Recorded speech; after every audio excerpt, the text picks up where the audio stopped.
اور اس کے لیے جو بنیادی چیز ہے وہ اللہ کے اوپر ایمان اور یقین کی بات ہے. جو یہ بات آگے کہی کہ مجھے کو پکارے اور مجھ پر ایمان رکھے. اللہ پہ ایمان رکھنے کا مطلب یہ ہے کہ اللہ کے نظام پہ ایمان رکھنا، اللہ نے جو کتاب ہدایت دی ہے اس پہ ایمان اور یقین رکھنا، اور جب اس پہ ایمان اور یقین رکھنا تو اس پہ عمل کرنا، کیونکہ وہی طریقہ ہوگا جس سے صحیح راستہ ملے گا. کیونکہ اس آیت کے آخری حصے میں غور فرمائے کہ اللہ تعالیٰ کہتا ہے کہ ان کو چاہیے کہ مجھے کو پکارے اور مجھ پر ایمان رکھیں تاکہ انہیں صحیح راستہ مل جائے. تو ایمان رکھ کے صحیح راستہ ملے گا جب آپ ایمان اللہ پہ رکھیں، اس کی کتاب پہ، اس کے احکامات پہ رکھیں اور اس کے احکامات پہ عمل کریں، کیونکہ ایمان کے ساتھ عمل کا بڑا رشتہ گہرا ہے. جب آپ عمل کریں گے اس کے اوپر تو وہ صحیح راستہ آپ کو ملے گا. تو نہ صرف یہ کہ اللہ اور بندے کے بیچ میں کچھ نہیں ہے، وہ ہر ایک کے ساتھ ہے، ہر ایک کو دیکھ رہا ہے. اور دیکھیے اس چیز کا تصور اور احساس اگر ہم دل میں رکھیں تو میں سمجھتا ہوں انسان ہر وقت کوشش رہے گا، یا یوں ہم کہیں کہ گاڈ کانشیس رہے گا. اس کے ذہن میں اللہ کا تصور رہے گا اور ہر وقت اسے احساس رہے گا کہ میں کوئی چیز اللہ کے احکامات کے خلاف نہ کر جاؤں. تو یہ جو احساس ہے یہ بھی بیدار ہوتا ہے ایسی آیتوں کو پڑھنے کے بعد کہ وہ ہر وقت میرے ساتھ ہے، وہ میری پکار سن رہا ہے، تو میں کس طرح سے اسے اگنور کر سکتا ہوں اور اس ایسے کام کروں، ایسے راستوں پہ چلوں جس کی اس نے ممانعت کی ہے. چلیں آگے چلیں.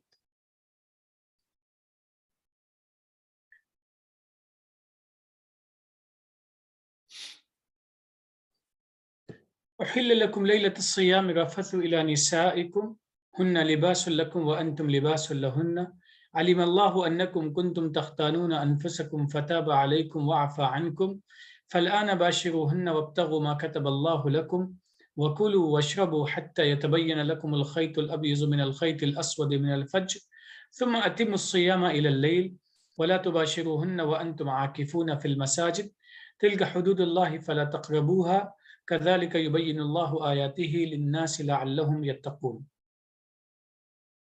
اس کا ترجمہ ہے تمہارے لیے صیام کی راتوں میں اپنی عورتوں یعنی بیویوں سے جنسی رغبت حلال کی گئی ہے، وہ تمہارا لباس ہیں اور تم ان کا لباس ہو، یعنی تمہارا بدن اور لباس جیسا ساتھ ہے.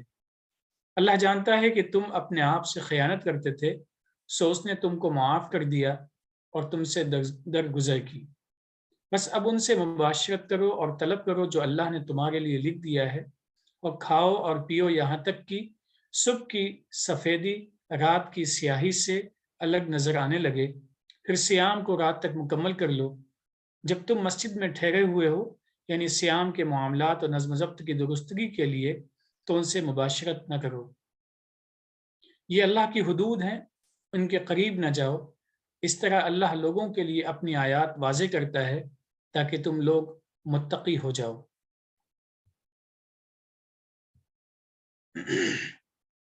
یہاں اس آیت میں ایک تسلسل ہے اور اس تسلسل کی ایک کڑی ہے.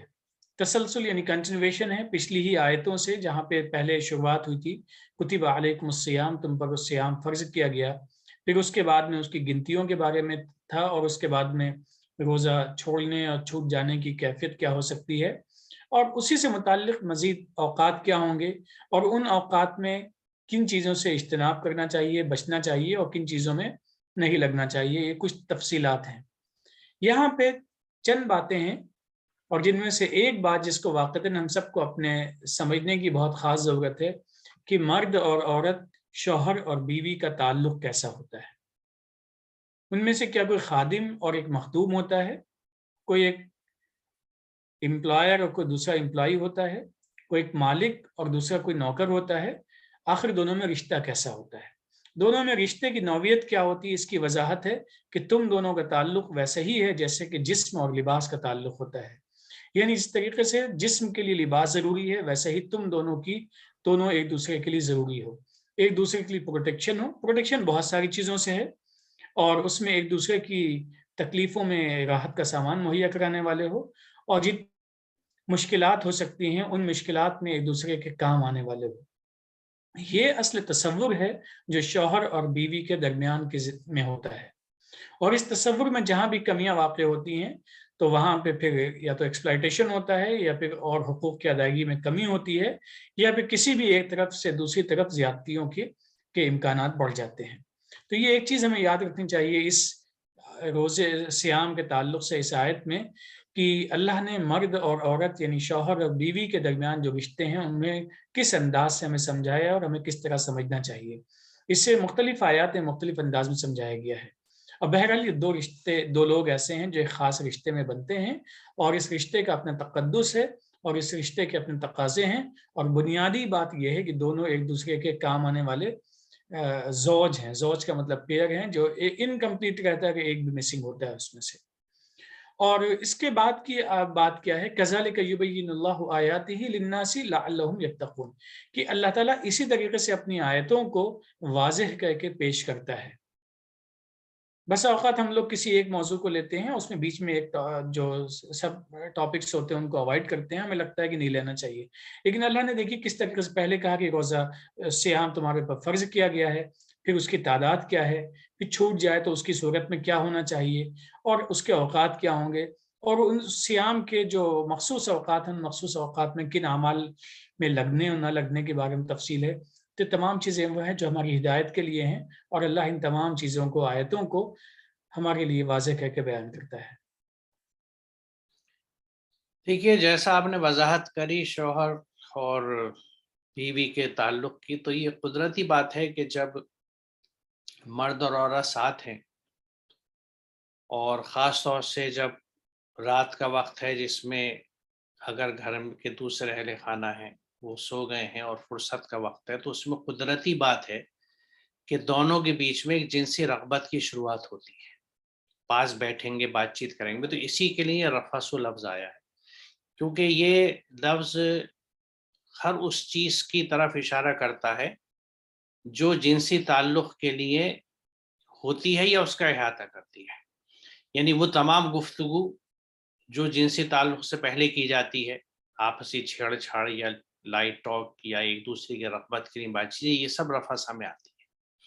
اسی لیے ابھی سورہ بقرہ میں غالباً 192 آیت جو آگے آئے گی حج کے تعلق سے، وہاں فلا رفثا کا لفظ آیا ہے کہ جب تم حج کے دوران ہو تو تمہاری سوچ، تمہارے ذہن اور کوئی تمہاری حرکت ایسی نہیں ہونی چاہیے جس میں جنسی میلان یا کسی طرح کا سیکشول اینگل دکھے کسی کے لیے، تمہیں اس سے بچنا چاہیے۔ تو اس میں یہاں قدرتی بات ہے کہ جب اس طرح کی چیز مرد اور عورت ہیں تو قدرتی بات ہے کہ ان میں گفتگو ہوگی۔ تو یہاں اس بات کو کہا گیا ہے کہ تم اپنے آپ سے خیانت کرتے تھے، کیونکہ یہ گفتگو بھی ہوتی تھی لیکن یہ بھی احساس ہوتا تھا کہ یہ رکنے کا مہینہ ہے، ہمیں سے رکنا چاہیے۔ تو اللہ تعالیٰ نے کہا کہ تمہارے لیے ہم نے آسانی کری، تمہیں معاف کر دیا، اور تمہیں اب اجازت دے دی گئی کہ رات میں تم اپنے جنسی تعلقات اپنی عورتوں سے قائم کر سکتے ہو۔ تو یہ، اور اس میں جو کچھ اللہ نے تمہارے لیے رحمتیں لکھی ہیں دنیا میں، ان کو طلب کرتے رہو، ان کے لیے کوشش کرتے رہو اور ان کو طلب کرتے رہو۔ اور اس کے بعد یہ ذکر ہے کہ کھاؤ پیو جب تک کہ صبح کی سفیدی یعنی رات کی سیاہی سے الگ نظر آنے لگے، اور اس کے بعد سیام کو رات تک مکمل کرو۔ تو یہاں رات تک مکمل کرنے کے لیے بھی میں عرض کروں کہ تاج اس بات کو دیکھتے ہیں کہ اللیل کا مفہوم یہ ہے کہ غروب آفتاب سے طلوع سحر تک۔ تو رات جو ہے وہ، یعنی اللیل لفظ جو ہے جو استعمال ہوا ہے وہ اس سماج میں یا اس مفہوم کے حساب سے مغرب کے بعد کا وقت گنا جاتا ہے۔ تو وہاں سے صبح تک آپ کو اجازت ہے کہ جو کھائے پیئیں۔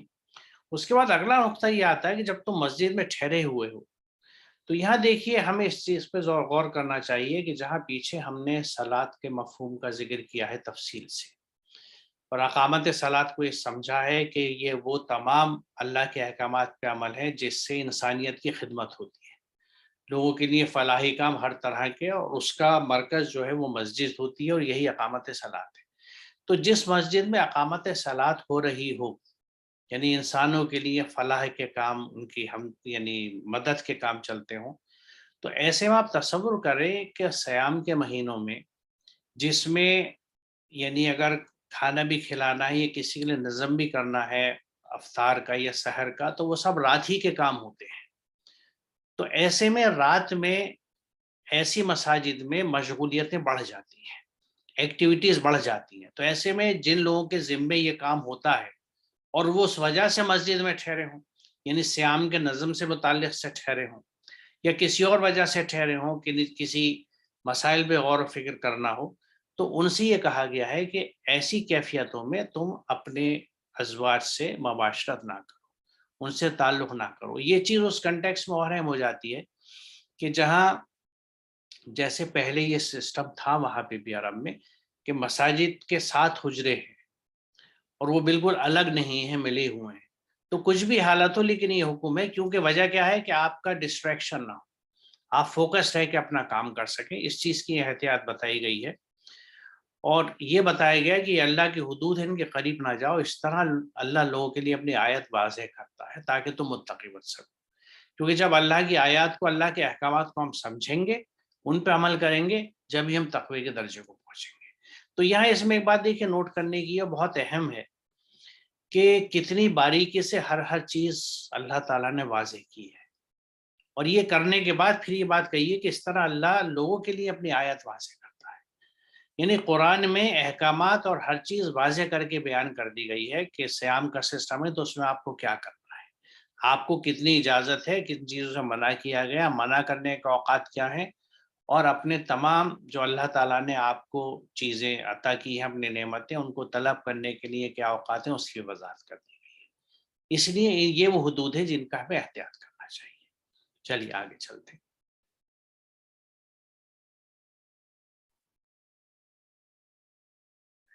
ولا تأكلوا أموالكم بينكم بالباطل وتدلوا بها إلى الحكام لتأكلوا فريقا من أموال الناس بالإثم وأنتم تعلمون. تم لوگ آپس میں مال کو غلط طریقے سے مت کھاؤ اور ان کو حاکموں تک نہ پہنچاؤ تاکہ تم لوگوں کے مال ناجائز طور پر کھا سکو جبکہ تم جانتے ہو کہ یہ گناہ ہے. اس آیت کو ویسے صرف اگر ترجمہ ہی کوئی پڑھ لے تو بہت کچھ اس کے اندر کافی ہے، اپنے آپ میں خود اپنی وضاحت کرنے والی یہ آیت ہے. لیکن تھوڑی سی گفتگو کی بھی ضرورت ہے اس آیت پہ. انسان کے دل میں مال کی محبت ہے، یہ ایک ایسی حقیقت ہے جس کا انکار نہیں کیا جا سکتا ہے. جس طریقے سے بھوک کے لیے کھانا ہے، جس طریقے سے جسم کے آرام کے لیے سونا ہے، مختلف ضروریات ہیں ہماری زندگی میں، بالکل اسی انداز میں مال کی محبت بھی ایک حقیقت ہے. مال کی محبت اپنی جگہ پہ ہے، لیکن اس کا انصاف اور عدل کے ساتھ میں حصول ہو اور انصاف اور عدل کے ساتھ میں اس کو مختلف تقاضوں کی تکمیل کے لیے خرچ کیا جائے، یہ بھی ہماری اپنی ذمہ داری ہے. لیکن کبھی کبھی مال کے حصول میں ہم یہ بھی کر جاتے ہیں، جہاں پہ ہمیں کہیں موقع ملتا ہے غلطی سے ہم شیطان کے بہکاوے میں، اپنے نفس کے بہکاوے میں، یا جس بھی بات کو ہم مورد الزام ٹھہرائیں لیکن بہرحال غلطی کرتے ہیں اور مال کو ناحق طریقے سے لے لیتے ہیں. آیت کے پہلے حصے میں اس بات سے منع کیا گیا ہے کہ مال کو غلط طریقے سے حاصل مت کرو. غلط طریقہ اور صحیح طریقے کی بنیادیں کیا ہو سکتی ہیں؟ صحیح طریقے اور غلط طریقے کی جو بنیاد ہے وہ یہ ہے، کسی کے حقوق کو تلف کرتے ہوئے اگر ہم حاصل کرتے ہیں تو یہ غلط ہے. کسی کا حق نہیں تلف ہوگا، جو اپنی محنت ہے اس کا محنتانہ لیا جائے گا، یہ اصل چیز ہے. لیکن کسی کی تکلیف کا غلط فائدہ اٹھاتے ہوئے، اس کی کمزوری کا غلط فائدہ اٹھاتے ہوئے، یا کسی بھی انداز میں ہمیں غلط طریقے سے مال حاصل کرتے ہیں، یا پھر چیزوں کی قیمت کو ہم لوگوں کے مجبوری کا فائدہ اٹھاتے ہوئے چیزوں کی قیمت بڑھا دیتے ہیں. تمام جتنی بھی شکلیں ہو سکتی ہیں غلط پیسے حاصل کرنے کی، وہ تمام شکلیں سے مرادیں ہمیں غلط طریقے سے نہیں لینا چاہیے. کہیں کہیں یہ بھی ہوتا ہے کہ مال کے حصول میں کچھ قوانین اور ضوابط ہوتے ہیں، اور ان قوانین اور ضوابط کے سلسلے میں وقت کے جو حکمراں ہیں ان کو رشوت دے دی جاتی ہے تاکہ وہ ہمارے لیے سہولت کا سامان مہیا کریں. یہ بات بھی اتنی آسان الفاظ میں کہہ دی گئی ہے، آسان انداز میں کہہ دی گئی ہے کہ پہلی چیز غلط طریقے سے حاصل نہیں کرنا ہے، دوسری چیز غلط طریقے سے حاصل کرنے کے لیے کسی کو رشوت دینا یا کچھ کرنا وہ بھی نہیں. یعنی غلط طریقے سے مال کو کمانے کے جو بھی اسباب ہو سکتے ہیں ان کو سد اسباب کیا گیا ہے اور منع کیا گیا ہے. اور اگر ہم نے ایسا کر لیا تو یقینی طور پہ یہ اسم ہے، یہ گناہ ہے، اور جان بوجھ کے ایسا تو قطعی نہیں کرنا چاہیے.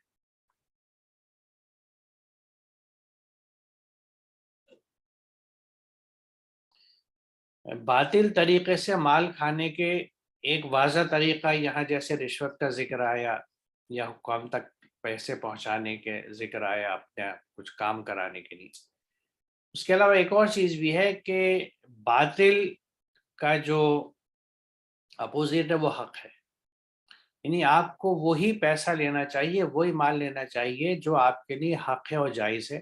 ایک اور جگہ جہاں قرآن میں معروف کا لفظ استعمال کیا گیا ہے کہ معروف طریقے سے، یعنی جو صحیح اللہ کے احکامات کے مطابق جو طریقے ہیں ان کے حساب سے آپ مال کو حاصل کریں۔ اب اس میں ایک بنیادی چیز بھی دیکھیں، اگر کہیں کسی کام کو ہم نے اجرت پہ پایا ہے یا کہیں پہ ہم ملازم ہیں اور تنخواہ دار ملازم ہیں، ہمیں تنخواہ ملتی ہے، تو روز کے جو اوقات ہمارے کام کے مقرر ہیں ان اوقات پہ وقت سے پہنچنا، اور مان لیجیے اگر 8 گھنٹے کی ڈیوٹی ہے تو اس 8 گھنٹے میں اپنی محنت اور استطاعت اور صلاحیت کے حساب سے بھرپور کام کرنا جو دیا گیا ہے، بنا یہ سوچے ہوئے کہ مجھے کوئی دیکھ رہا ہے یا نہیں دیکھ رہا، مجھے کوئی چیک کرے گا یا نہیں کرے گا۔ کیونکہ ہر وقت اگر ہم اس ذہن میں خیال رکھیں کہ اللہ نے جب یہ بات کہی ہے کہ ہوا معکم اینما کنتم، کہ تم جہاں پہ بھی ہو اللہ تمہارے ساتھ ہے، تو مجھے چاہے کوئی نہ دیکھے میرا رب دیکھ رہا ہے۔ تو اس طرح سے اگر ہم نے اپنے ڈیوٹی آورس، اپنے اوقات جو تھے وہ مکمل کیے اور پوری محنت سے کام کیا، اور کوئی کام چوری کی بات ہے، کیونکہ دیکھیں اگر انسان جب کام نہیں کرنا چاہتا تو 10 طریقے اپناتا ہے، جس کو ہم اپنی زندگی میں دیکھتے ہیں۔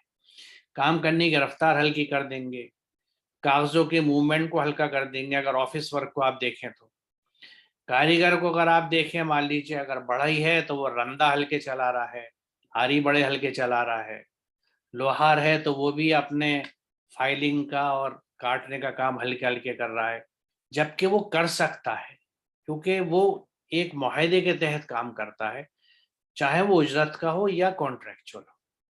تو اگر اس طرح ہم نہیں کرتے تو جہاں جہاں ہم دھوکہ دیتے ہیں اور اپنی محنت کو پورا نہیں کرتے، اس کا حق ادا نہیں کرتے، تو اس کے تئیں بھی جو ہمیں، اس کے نتیجے میں بھی جو مال ہمیں ملتا ہے وہ باطل ہے، حق نہیں ہے، کیونکہ ہمارا حق نہیں تھا اس کے اوپر، کیونکہ ہم نے اپنی پوری صلاحیتوں سے اس پورے وقت میں کام نہیں کیا۔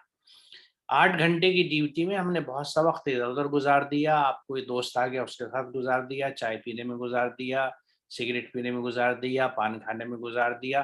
ہمیں 8 گھنٹے کا یا 6 گھنٹے کا یا 5 گھنٹے کا وقت ملا ہے کام کے لیے، اور اس کی اجرت ہمیں مل رہی ہے، تو عموماً اس طرف دھیان نہیں جاتا۔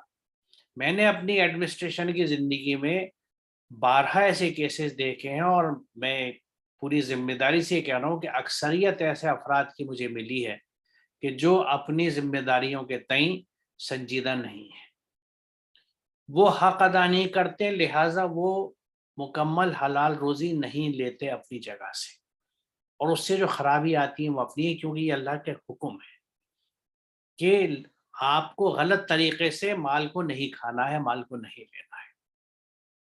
اور دوسرا اسپیکٹ تو یقیناً اہم ہے کہ آپ مال کا یہ بھی غلط استعمال نہ کریں کہ کسی کو پلیز کرنے کے لیے، کسی حاکم کو، اعلی افسر کو، اس کو کچھ پیسوں کی شکل میں، سامان کی شکل میں، کھانوں کی شکل میں، نہیں کسی بھی شکل میں آپ اس تک وہ چیزیں اور مال نہ پہنچائیں، تاکہ پھر اس کی پاور کو، اس کی پوزیشن کو استعمال کر کے آپ دوسرے لوگوں کے حقوق کو غصب کر لیں، ان کے حصے کا پیسہ کھا لیں۔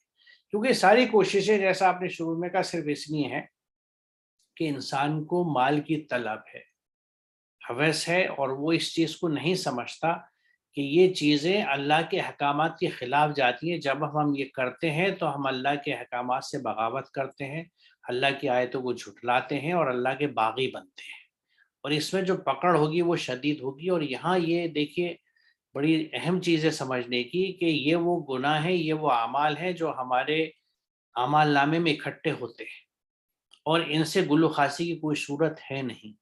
ہم اگر یہ سمجھیں کہ یہ سب کرنے کے ساتھ ساتھ، کیونکہ دیکھیے یہ بھی میں آپ سے عرض کروں کہ یہ بھی میں نے اپنی زندگی میں دیکھا ہے کہ لوگ اس طرح کی حرکتیں کرتے ہیں، اور ان کے بعد ان کا عام تصور یہ ہے کہ ہم نے جا کے نماز پڑھ لی، عبادت کر لی، اللہ سے دعا مانگ لی، توبہ کر لی، تو ہمارے یہ چیزیں دھل جائیں گی۔ ایسا نہیں ہوتا، جو چیزیں ہیں وہ آپس میں انٹر کنیکٹڈ ہیں۔ آپ روزی اپنی حلال جب ہی کر سکتے ہیں جب آپ ایمانداری سے پورے وقت پہ پوری محنت سے کام کریں. وہ روزی جو آپ کو ملے گی، وہ مال جو آپ کو ملے گا، وہ مال آپ کا حق ہوگا، وہ باطل مال نہیں ہوگا. تو اللہ نے منع کیا ہے کہ کسی بھی طرح سے باطل مال مت کھاؤ. اس کو ہم پوری وضاحت سے سمجھیں، ہم صرف یہ نہ سمجھیں کہ بھئی میں تو، اکثر لوگ سوچتے ہیں بھئی میں تو رشوت نہیں لیتا، میں تو کسی سے کمیشن نہیں لیتا. لیکن یہ بھی سوچنا ہے کہ کیا میں اپنا کام پوری تندہی سے اور پورے مکمل اوقات کے حساب سے کرتا ہوں. اگر وہاں پہ بھی کمی ہے تو وہ بھی غلط ہے، ہمیں اس کا خیال رکھنا چاہیے. چلے آگے چلے. نہیں ڈاکٹر صاحب، یہ بڑی اہم بات ہے کہ ہم اس کو اس آیت کے دونوں حصوں کو سمجھ لیں. تو پہلی چیز تو یہ ہے کہ اگر ہم باتنخواہ ہیں اور یا ہم کہیں سروس پرووائڈ کر رہے ہیں تو اپنے وہ بھی ایک حق ہے، ذمہ داری ہے جو ہمیں ادا کرنا چاہیے. اور وہ جیسے بھی آپ نے بات کی 8 گھنٹے کی، یقیناً بہت اہم مسئلہ ہے کہ ہم لوگ ان چیزوں کو بہت لائٹلی لیتے ہیں اور یہ بھول جاتے ہیں کہ یہ ہم غلط کام کر رہے ہیں. اور اسی طرح دوسری شکلیں ہو سکتی ہیں، ان میں بھی بچنے کی بہت ہی سخت ضرورت ہے. بے شک. اور کبھی کبھی ایسا ہوتا ہے کہ محسوس نہیں کر پاتے ہیں کہ آخر ایسا کیوں ہو رہا ہے، لیکن یہ ہوتا چلا جاتا ہے اور اس غلطی کو ہم کرتے چلے جاتے ہیں. یہاں اس کے بعد میں دوسری آیت ہے، یسألونک عن الأہلہ قل ہی مواقیت للناس والحج وليس البر بأن تأتوا البيوت من ظهورها ولكن البر من اتقى وأتوا البيوت من أبوابها واتقوا الله لعلكم تفلحون. لوگ آپ سے ہلال یعنی نئے چاند کے بارے میں پوچھتے ہیں. کہہ دو یہ لوگوں کے لیے اور حج کے لیے اوقات کی حدیں ہیں. یہ اچھا کام نہیں کہ تم گھروں میں پیچھے سے آؤ، بلکہ اچھا کام تو متقی بننا ہے اور گھروں میں ان کے دروازوں سے داخل ہونا ہے. اللہ کے متقی بن جاؤ تاکہ تم کامیاب ہو جاؤ. اس آیت کے مختلف حصوں کو، ویسے ٹیکنیکلی ایک مکمل ایک سنگل ایک آیت ہے، لیکن اس کے مختلف حصوں کو الگ الگ سمجھنے کی ضرورت ہے. پہلا حصہ ہے ہلال کے بارے میں لوگ آپ سے پوچھتے ہیں. قرآن میں سورج، چاند، زمین، ان تمام چیزوں کا ذکر ہے. تمام اللہ کی جو مخلوقات ہیں جو اپنے آپ میں قابل اطاعت نہیں ہیں، قابل عبادت نہیں ہیں، بلکہ یہ سب مخلوق ہیں. اللہ تعالیٰ نے ان کو ایک نظام کے تحت بنا رکھا ہے. اور ان قرآن کے اس پیغام کو اگر ہم سمجھنے کی کوشش کریں تو اس کا خلاصہ ہمیں سمجھ میں آتا ہے کہ اللہ تعالیٰ نے اچھائی، برائی، جنت، جہنم، اس زندگی میں جو مسائل ہوتے ہیں وہ سب کے لیے نظام متعین کر رکھے ہیں. کہ زمین میں بیج جاتا ہے، زمین جو سوائل ہے فرٹائل ہوتی ہے، وہاں پہ پانی ملتا ہے پراپر، اس کو چیزیں جو نشونما کی ماحول ہے وہ ملتا ہے، تو یقینی طور پہ اس کو سلیقے سے وہاں پہ اسی گروتھ ہوگی، جو نتیجے ملتے ہیں پھل کی صورت میں یا پودے کی صورت میں وہ ہمیں سامنے دکھیں گے. بالکل ایسی اللہ تعالیٰ نے اس کائنات میں ایک چیز بنائی ہے، اس کو چاند کہتے ہیں. ہم سب لوگ چاند سے واقف بھی ہیں. چاند کی گردش ہوتی ہے، اور اس گردش کا ایک بنیادی مقصد جو اللہ نے، بہت سارے مقاصد ہیں، ان میں سے ایک مقصد جو ہمارے سامنے رکھا ہے وہ یہ ہے کہ اس سے ہمیں اوقات کی تعین میں مدد ملتی ہے. دن اور رات کی تعین میں مدد ملتی ہے، پھر دن اور رات مہینوں میں تبدیل ہوتے ہیں اور یہی مہینے پھر سال کو مکمل کرتے ہیں. ایک تو یہ اس سے جنرل فائدہ ہے. دوسرا اس کا فائدہ یہ ہے کہ جو ہمارا سالانہ اجتماع ہے جس کو حج کا نام دیا جاتا ہے، اس کی تاریخوں کی تعین میں بھی اس سے ہمیں مدد ملتی ہے کہ وہ کتنے دنوں کے بعد آنے والا ہے، کتنے دنوں پہلے اس کی پلاننگ کرنی ہے. یہ تمام جو ہماری زندگی کے امور ہیں، ان امور کو سمجھنے میں، جاننے میں اور اپنی زندگی کو مرتب اور منظم بنانے میں اس کا ایک اہم رول ہے. تو اس سے یہ بھی سبق ملتا ہے کہ ہمیں اپنی زندگی کو منظم اور مرتب اور باترتیب بنانے کی کوشش بھی کرنی چاہیے. اور اب اس کے بعد جو دوسرا حصہ ہے، وَلَيْسَ الْبِرُّ بِأَن تَأْتُوا الْبُيُوتَ مِن ظُهُورِهَا وَلَكِنَّ الْبِرَّ مَنِ اتَّقَىٰ. اس کی ایک جو ظاہری میننگ ہے وہ یہ ہے کہ گھروں میں سامنے کے دروازے سے آؤ اور پیچھے کے دروازے سے نہ آؤ. لیکن جو چھوٹے چھوٹے فلیٹس میں رہنے والے لوگ ہیں، بڑے شہروں میں چھوٹے فلیٹس میں رہنے والے لوگ ہیں، وہ یقینی طور پہ اس بات کو سمجھنے میں شاید پریشانی ہو کہ یہاں تو ایک ہی دروازہ ہے، 2 دروازے ہیں، وہ بھی بالکل سامنے ملے جلے آس پاس ہوتے ہیں. اس چیز کو بخوبی وہ لوگ سمجھ سکتے ہیں جو لوگ رورل یعنی شہر سے ہٹ کے زندگی، جس کو دیہاتی زندگی کہتے ہیں، یا پھر جو شہر جیسے جو دیہات ہوتے ہیں جہاں پہ بڑے بڑے مکانات ہوتے ہیں، دروازہ ایک نہیں بلکہ وہاں دروازے ہوتے ہیں. ایک مین دروازہ، پھر اس کے بعد پھر سب کے انٹرنس اپنے الگ الگ ہیں، سب کے اندر برآمدیں ہیں، ہاتھیں ہیں، مختلف نام مختلف علاقوں میں ہوتے ہیں۔ تو ایک ظاہری میننگ یہ ہے کہ گھروں میں تہذیب کا تقاضا یہ ہے، آداب یہ ہیں، گھروں میں اصل دروازے سے داخل ہو، اور داخل ہونے کے بعد میں مختلف اس کے آداب اور بھی ہیں کہ جس طریقے سے اعلان کے ساتھ داخل ہو تاکہ گھر میں داخل ہو رہے ہیں پتہ چل جائے کون آ رہا ہے، کیسے آ رہا ہے۔ اور اس کے فوائد دیکھیں تو وہ بھی معلوم ہوتے ہیں۔ گھروں میں انسان مختلف اپنی ضروریات میں ہوتا ہے، کوئی پڑھ رہا ہوتا ہے، کوئی کچھ کر رہا ہوتا ہے، سب کی اپنی مصروفیات ہیں، تو ان مصروفیات میں خلل بلا وجہ نہ پڑے، اور خلل پڑے تو پہلے سے مطلع ہو جائے انسان کی کیوں پڑھ رہا ہے، کون آ رہا ہے۔ یہ تو اس کی ظاہری میننگ ہے، ظاہری مفہوم ہے۔ ایک چیز جو بڑی اہم ہے اسی سے، قرآن ہمیں ظاہری اور باطنی دونوں بٹوین لائنز جو میننگ ہے وہ بھی ہمیں سمجھاتا ہے۔ اب چیزوں کو ہم ظاہری طور پہ قبول کرنے کی صلاحیت بھی پیدا کرنی بہت ضروری ہے۔ اس کی چھوٹی سی مثال یہ ہے، ایک شخص ہمارے سامنے کوئی بات کہہ رہا ہے، ہم بلا وجہ اس کو جھوٹا کیوں سمجھے؟ وہ جس طریقے سے کہہ رہا ہے اس کو ہمیں ماننا چاہیے، اور اس کے بہت بنیادی فائدہ یہ ہے کہ انسان پرسکون زندگی اس کو آسانی کے ساتھ میں حاصل ہو جاتی ہے۔ بلا وجہ کی بدزنی اور چیزوں کے سلسلے میں لوگوں کی انٹینشن کو ہم غلط سمجھیں، اور ہر ڈیسیزن کے سلسلے میں ہم بدگمانی کا شکار ہو جائیں، ہر بات کے سلسلے میں ہم سازشی باتوں کی طرف چلنے لگیں، تو یہ اپنے آپ میں ہمیں ایک بے چینی کی زندگی کا سبب بن جاتی ہے یہ چیز۔ اور اگر ہم افراد کی بات کریں تو اس سلسلے میں قرآن میں ایک مذکور دعا بھی ہے کہ لوگوں کے سلسلے میں ربنا لا تجعل فی قلوبنا غلا للذین آمنوا، کہ جو لوگ ایمان لے کے آئیں ان کے سلسلے ہمارے دل میں کوئی میل نہ پیدا کرے۔ تو یہ ایک چیز یہ ہوگی، لوگوں کے سلسلے میں ہم بہت مطمئن ہیں۔ دوسری چیز یہ ہے کہ صحیح راستے پہ چلنے کے لیے بلا وجہ کے جو خدشات ہیں اور بلا وجہ کے توہمات ہیں اور غیر ضروری طور پہ جو خوف ہے اس سے بھی ہم نکل آتے ہیں اگر اس قسم کی چیزوں میں ہم نہیں پڑھتے ہیں۔ اس کا جو بات کا حصہ ہے وہ کیا ہے؟ وَاتَّقُوا اللَّهَ لَعَلَّكُمْ تُفْلِحُونَ، تم اللہ کے متقی بن جاؤ۔ اللہ کے متقی کی بات، تقوی کی بات جب آتی ہے، ہمیں دوبارہ سے لوٹ کے سورہ بقرہ کی شروع کی آیتوں پہ جانا چاہیے جہاں پہ چند باتوں کا ذکر ہے۔ تقوی کسے کہتے ہیں؟ تقوی یہ ہے، یہ ہے، یہ ہے، وہ چند باتیں ہیں۔ ان چند باتوں پہ ہمیں کاربند ہو جانا چاہیے۔ کاربند جب ہو جائیں گے، ان کو اپنی زندگی میں عملی طور پہ لے آئیں گے تو اس کا فائدہ کیا ہوگا؟ کامیاب ہو جائیں گے۔ اور یہی اس کا خلاصہ ہے کہ تاکہ تم لوگ کامیاب ہو جاؤ۔ دیکھیے، اس آیت کے پہلے حصے میں چاند کی اوقات بیان کی گئی ہے، یعنی چاند کو ڈیفائن کیا گیا ہے اس معنی میں، کیونکہ یہ اس وقت کے سماج کا بھی حصہ کو اور آج بھی ہے کہ چاند کی دن اور تاریخوں کو منحوس اور مبارک گنا جاتا تھا کہ کون سی ساعتیں، کون سے وقت، کون سے دن منحوس ہیں اور کون سے مبارک ہیں۔ تو اس چیز کو ڈیمولش آیت کرتی ہے کہ چاند کا کام کیا ہے، واضح کر دیا کہ یہ لوگوں کے لیے اور حج کے لیے اوقات کیا تھے۔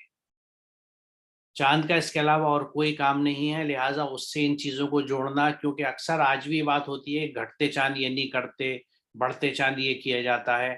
اچھے کاموں کو مثال طور پہ اگر کچھ کاروبار کرنا ہے، شادی کرنی ہے، شادی کی تاریخ طے کرنی ہے، تو یہ ہوتا ہے بھائی چڑھتے چاند کرو، گھٹتے چاند نہ کرو۔ تو یہ جو تصورات ہیں بالکل یہ ڈیمولش کرتی ہے یہ آیت، اور یقیناً یہ باطل ہیں، اور یہ سب انہی ذہنوں کی پیداوار ہیں جو آبا و اجداد کے چلے ہوئے نسل در نسل اسلام پہ عمل کر رہے ہیں۔ قرآن سے ان کا کوئی تعلق نہیں ہے، نہ قرآن کو سمجھتے ہیں۔ تو اس چیز کو یہاں ڈیمولش کیا گیا ہے کہ چاند کا رول ڈیفائن کر دیا گیا کہ لوگوں کے حج کے لیے اوقات کیا، حدیں ہیں یہ۔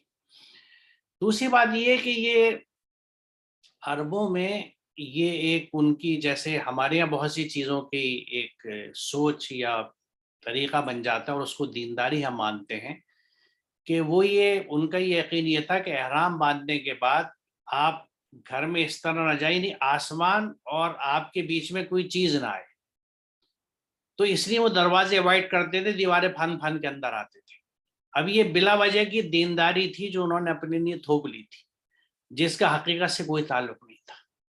اللہ تعالیٰ یہ کہتا ہے کہ دینداری تو یہ ہے کہ تم متقی بنو، یعنی اللہ کے احکامات پہ جو اس نے واضح اور بیان آیات تمہیں دی ہیں ان پہ عمل کرو، متقی بنو۔ یہ اس طرح کی جو دینداری ہیں، یعنی صاحب احرام اور آسمان کے بیچ میں کوئی چیز نہیں آنی چاہیے، ورنہ وہ یعنی وہ پیورٹی ختم ہو جائے گی اس عبادت کی جو ہم کرنے جا رہے ہیں۔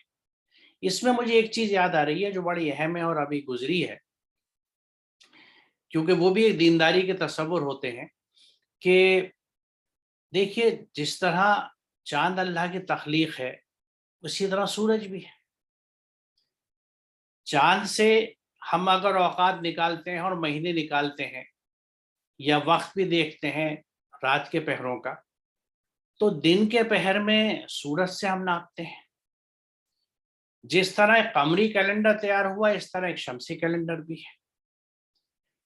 چاند بھی اللہ کا ہے، سورج بھی اللہ کا ہے، دونوں اس کی مخلوق ہے، تخلیقات ہیں، دونوں اس کی آیات ہیں.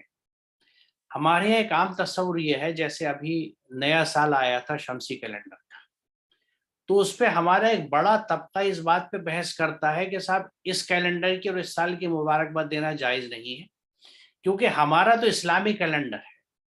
گویا چاند جو ہے وہ اسلام کا حصہ ہے، سورج اسلام کا حصہ نہیں ہے.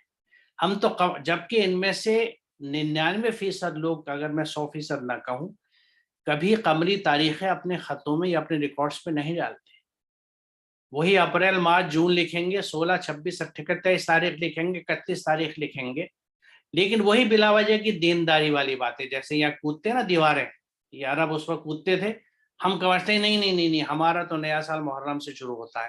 کیا آپ کی ساری کتابیں، کیا آپ کے معاملات، کیا آپ کے اکاؤنٹس، آپ کے فائنینسز کیا اس حساب سے چلتے ہیں؟ کیا آپ ان تاریخ کو ڈالتے ہیں؟ تو یہ جو بلا وجہ کی ایک طرح سے میں اس ہپوکریسی کہوں یا کیا کہوں، یہ کرنی ٹھیک نہیں ہے، کیونکہ اس سے نہ صرف یہ ایک اچھی امیج نہیں جاتی بلکہ الگ ایک ایکسکلوژن کی زون ہم اپنے لیے تیار کر لیتے ہیں کہ ہم سب لوگ استعمال کر رہے ہیں اس وقت شمسی کیلنڈر کو، اور وہ بھی اسی طرح. اور آگے قمر اور شمس کا ذکر آیا ہے تو میں اس کی مزید وضاحت کروں گا. یہاں تو میں اس کنٹیکس میں کہہ رہا ہوں کہ اس طرح کی تھوپی ہوئی دینداری ہیں جن کے پیچھے کوئی بنیاد نہ ہو، ان کو بلا وجہ میں پھیلانا اور اس سے تفرقہ بازی پیدا کرنا یا اپنے آپ کو ایکسکلوزیو دکھانا، وہی اپنے آپ کو برتری کرنا جس کا ذکر قرآن میں ہے کہ اللہ کا پیغام آنے کے بعد محض اپنے آپ کو برتری جتانے کے لیے لوگوں نے جو اس میں نئی نئی جدتیں پیدا کری، جس کی وجہ سے فرقوں میں بٹ گئے.